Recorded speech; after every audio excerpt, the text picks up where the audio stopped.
Luke had a fever. We just couldn't be okay with. We found out what, Mike? He has a UTI. Oh no, he has a UTI. Which is so sad because they're not that common in 4-month-old males, but at least we caught it. My poor baby. Third time at the clinic. Yeah, we've been here 3 times now. Hey, what do you got? You got the toys? We're learning how to play with toys, aren't we? Uh-oh, you dropped it. Did you drop it in his hand? Here. There you go. Hi. Well, we're finally on the mend after he was sick last weekend for 24 hours. Then this weekend he got sick again. Are you smiling at Mom? He's smiling at Mama. Yeah, so big smiles.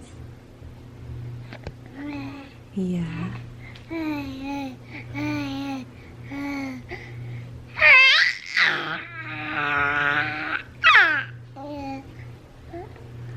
Always pausing for baby to talk.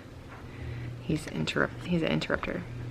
However, when they're this age, I let them interrupt at this point. He got sick again this weekend. On Friday night, he got a fever again and it started getting really fussy. And so we didn't sleep hardly at all Friday night. Saturday was a long day. He was so fussy, he had a fever. And I just kept, this is where being a mom is just like ridiculously hard, because I just kept kind of chalking it up to this developmental leap that he's in. He's in leap 4 right now, and if you don't know what I'm talking about, Wonder Weeks app is what I use. And he's in leap 4, and everything that I have read about leap 4 is like this is a really hard leap for them. And they are very fussy, and I mean, if you read online, some people say this is like the worst time ever with their babies. So I just kind of attributed it to that. I don't know why I did, but I'm learning. Being a mom is so hard. You just don't know, because they can't tell you what's wrong. And so anyway, so Saturday was a long day, and then finally Saturday night, like in the middle of the night, my husband said, after we were not sleeping again because Luke was just crying, Mike said, let's do that telehealth thing. You know, the telehealth things where you can like video chat a doctor. So we did that with the doctor at like 2 a.m. on Saturday night, and kind of told him, hi. Hi. You talking? What about your toys? You got your toys. Ooh, you gotta grab it with your other hand. And so we told him like what was going on, which is basically a fever, which it wasn't even that high of a fever. I mean, it wasn't high enough to like be concerned, like ER level. And just really fussy. And so the telehealth doctor, which you kind of wonder what was the point of that, but at the same time, he did get us to go to the actual doctor. He just said it could be nothing, it could be something, so just go to the doctor in the morning. So on Sunday morning, which obviously my pediatrician office is closed on Sunday morning, we just went to like the urgent care, and I was worried. I mean, you want them to tell you it's nothing because you want your kid to be healthy, but at the same time, you almost want something to be wrong because then you can fix it. Because he was just so fussy, just to the point where he just cried and cried and cried. We weren't sleeping. You couldn't even sit down when you held him. I mean, just awful. So Sunday, we finally went to the doctor, and when we got there, they took his temperature. At that point, it was 102.5, which was the highest it got. over the course of the weekend. And they took his temperature, and the doctor came in and checked him all over. And he's like, honestly, I don't know. Like, he's probably fine. He looked in his throat and he's like, his throat's a little red. Which later I said to Mike, his throat was probably red because he's been screaming for 3 days. But he said his throat's a little red, so he could have a sore throat. So we're just gonna give him some Tylenol and send you home. And we were just like, oh, for real? So anyway, through the course of the doctor appointment, the doctor said, when it comes to UTIs in babies, which a symptom of a UTI in a baby is a fever. When it comes to, and I don't know, I've never had a UTI, so maybe it's always a fever, whether you're an adult too, but he said, when it comes to UTIs in babies, there's a certain age where we stop testing boys for them and we only test girls. And he's like, and I think it's like 2 months. I think by the time, if we suspect a UTI, by the time they're 2 months, we only test the girls unless we really think it's a UTI in a boy. If they're younger than that, he said, we always test a boy or a girl. Didn't matter really which. Is that confusing? That sounded confusing. Whatever. Do you get what I'm saying? So he's like, but I'm gonna look it up just to be sure.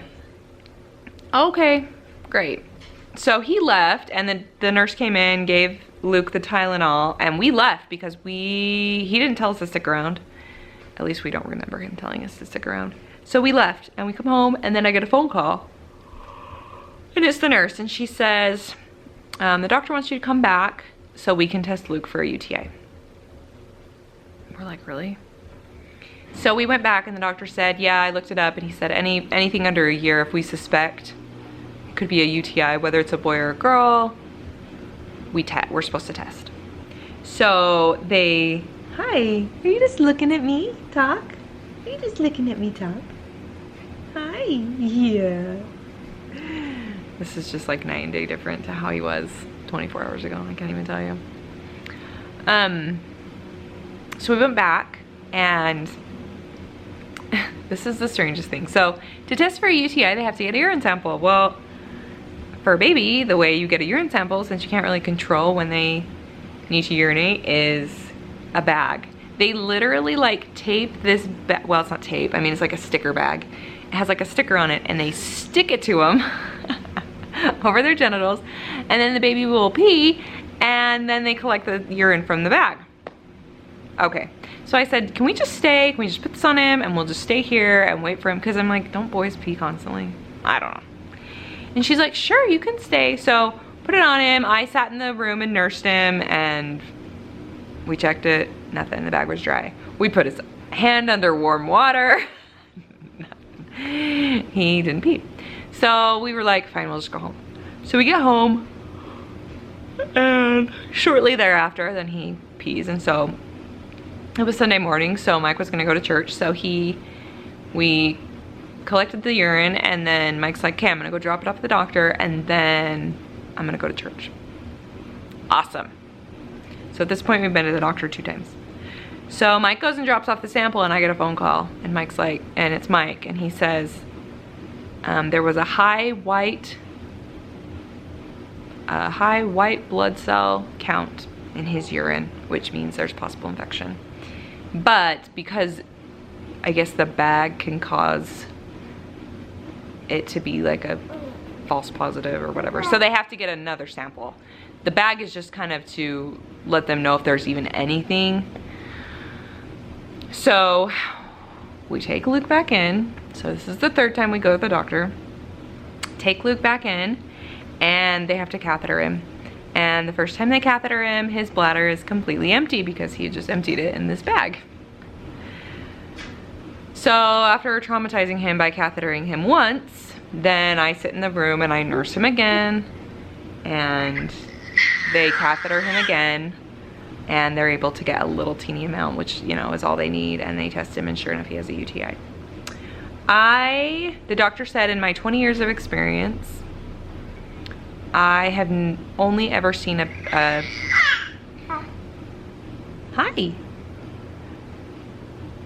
I have only ever seen a baby boy with a UTI at this age 1 other time. So there's that. Like, of course.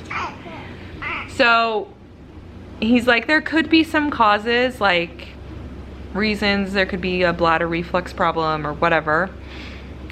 That's something you follow up with your normal pediatrician about.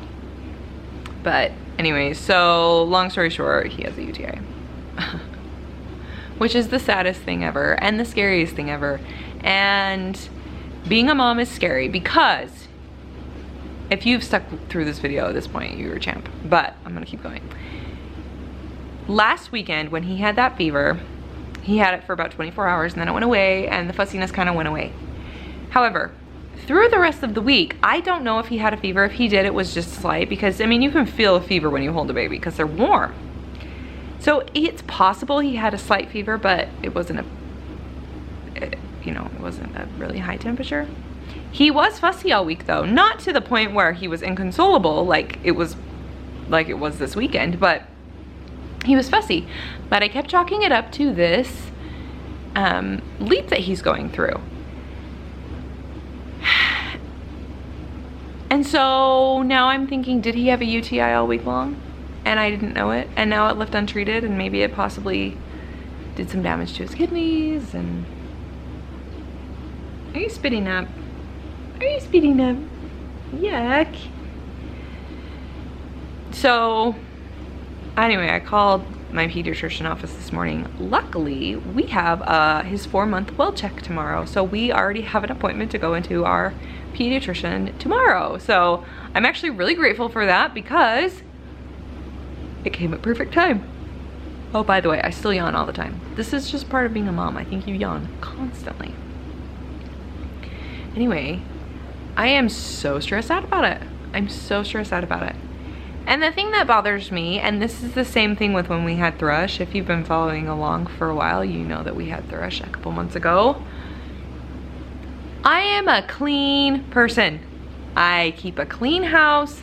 I love being clean. I'm kind of a germaphobe. I keep everything clean. I keep my baby clean. I stay clean. I wash my hands 5 million times a day. My skin is so dry because I'm washing constantly, you know what I mean?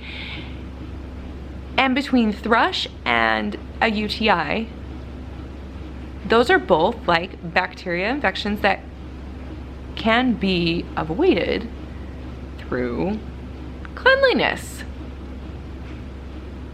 But I'm clean, so I don't understand why this is happening. I don't know. So as much as I don't want Luke to have any bladder reflux or any problems, it would explain why this happened, but I'm so frustrated. Anyway, he is feeling a ton better. We had a really, really rough weekend, and I cried, Luke cried, Mike didn't cry. Mike's a champion. But thank goodness it was the weekend. It frustrates me when he gets sick on the weekend because his pediatrician office is closed, and I would so much rather go, instead of going to an urgent care, I would so much rather go to his pediatrician because then it's all in his file, and you know, you just want your baby's doctor. But that being said, I'm almost grateful it happened on a weekend because Mike was here with me to kind of trade off, because when you have a baby that's like basically inconsolable, you have to have a break, you know. So anyway, that's what we're dealing with. So now we do 10 days of antibiotics for that 3 times a day. We have done it 1 time so far because yesterday they give him a shot at the doctor's office and it's a 24-hour med just to kind of get right in there and get working, and then you start the antibiotics 24 hours after the shot. So we've only had 1 dose and he spits it out. He doesn't spit out all of it, but he spits out some of it, and that makes me nervous. How do you get a baby to not spit out an antibiotic? When we had Thrush, he didn't do too bad. So I don't know if this one tastes worse or what, but that makes me nervous because then I think, is it not gonna get treated? Is this like first time mom? I know it is, but it's very stressful. And it's stressful to me when he's sick with something that could affect his organs. I mean, I don't want him to, I don't know. It's different. It's different than him having a cold, you know? This is a little bit more serious. But I've never had a UTI, so I was talking to a friend yesterday and she said, that's my biggest fear. My biggest fear is that my kids get a UTI. I'm like, this is your biggest fear? I actually said that to her. She said, for real, it is. But at least we're on the up and up. Right, bud? You feeling better? You feeling better? We're learning how to play with toys. He still doesn't want to roll over. He's stubborn. He's a stubborn little child. Huh. He's now eating again twice in the night. And I don't know if it's because he's sick, but whatever. If he wants to eat twice in the night, I will let him, because anything to keep him from being inconsolable, because that is seriously the worst. There is nothing worse than a baby who just cries and cries and cries and cries. Especially when you don't know what's wrong. Did I talk too much? You wanted to join in? So that is the story of our weekend. I'm so glad it's over. He is 4 months and a week tomorrow. Huh. So we get to go to his well check, and I'm so excited. Just to see his doctor again. Of course, that means more immunizations, which I actually don't know if they'll have us get immunizations tomorrow. Just because he is sick, they may put that off. I don't know. I don't know how that works. So he does still have a slight fever, but it comes and goes, and it's only slight, so I'm not treating it. Because if I can avoid giving him Tylenol, I will. I will give it to him if he needs it, but I prefer not to. Huh. Hi. When did your guys' baby's teeth? I want to know. Because teething is also something that's been on my mind. With him just having been so fussy. With teething, you don't really know that they're teething until it's over. Because they're, at least this is what I think. Or I've heard. The teething, the pain of the teething is all before the tooth actually shows up. Once the tooth is there, once you can see it and feel it, then the pain kind of is gone. I don't know. I'm learning so much. Being a mom is so stressful. But I love it. I love my little boy. Hi. Hi. Should we play some toys? Should we put the camera down and play some toys?